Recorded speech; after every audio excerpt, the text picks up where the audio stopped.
There's a saying that goes, hindsight is 20/20. And what that means, while you're in the middle of a situation, you may not know the full ramifications of the situation. You might not know the outcomes of it while you're in it. But after it has finished and comes to completion, and you can look back and say 100% and say, okay, I see where I messed up at. I see the mistakes that I made. And going back, if I look back, I know that I could have made this decision for that, or I could have made this decision for this.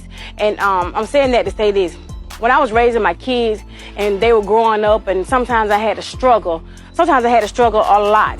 And they saw me struggling, and I felt bad back then because I wanted a better life for my kids. I could have made some better decisions that would have put me in a better position to be able to help them more, to do for them more. But at the time I didn't.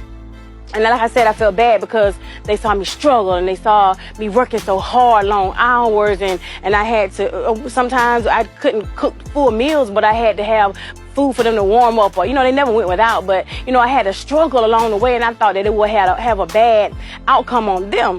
Until my son that's in the, Mario, who's in the Army, and one day he told me, he was like, Mom, I work hard and I push my way through, and I try my best to make sure that I do the best I can because of you. I'm like, what you mean because of me? But he told me that he saw my struggle. So my struggle, and not even in my struggle, it's in my not giving up, because I refused to give up, because my kids were here in this world mostly because it takes two people, but I'm their mom, so I wanted to make sure that they didn't struggle, but so I made sure that I did what I needed to do to make sure that they didn't struggle.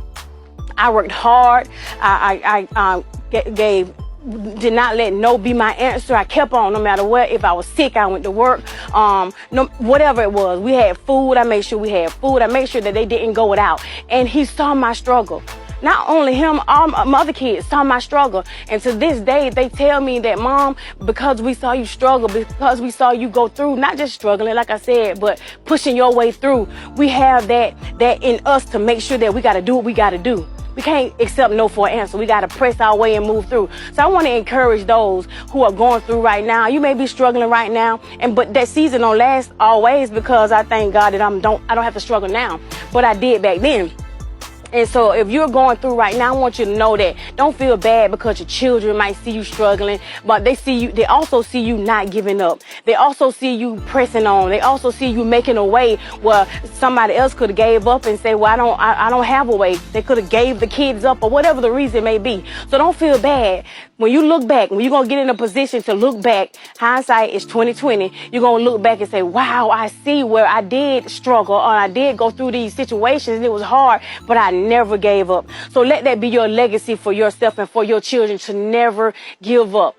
Okay? Never give up. Let them watch you. Be happy that they're watching you. And while they're watching you, they're growing and they're gaining that determination to keep going and never give up. Okay? I hope this helps you.